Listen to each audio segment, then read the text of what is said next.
lang. Okay na. Oh, marami na yan. Ang dami mo, oh. Hindi, maganda kasi pagka may ano siya. Kira na. Buti ka to. Yan. Kasi utinan mo, kung lang kilo.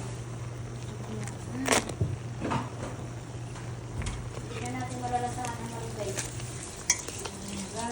Taba na ano, limasan.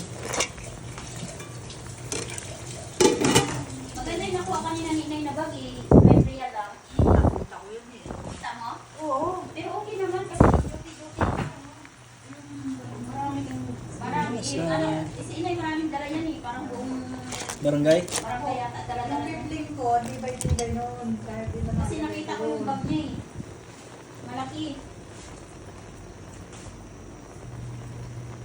Kaya bagay sa kanya yun. Sabi niya, kaya pa nung matawag, dahil sinabi lang sa kanya ni Megan, na ako daw ay galit sa kanya. Sabi daw ni Amira. Nagtawag ngayon sa akin. Sabi niya, tawag. Sabi ko, hindi kami magkita mo ni Auntie Cherry kaysa diok niya man. Bukas. Sabi niya. Tanungin mo kasi natin yung Cherry. Bakit na kasi sabi daw ni Amira, sinabi niya kay Maymay, sinabi naman kay Maymay kay Inay. Sabi niya, tanungin mo kasi Ate mo Cherry, bakit nagagalit siya sa akin? Yan ako magagalit. Kaya daw hindi kayo sasama sa istiraha kasi dahil daw kay Inay. Sabi ko, bakit? Wala na nabanggit siya. Ano, parang okay naman sila. Siya kaya talaga makagawa namin. Sabi ko, hindi ah.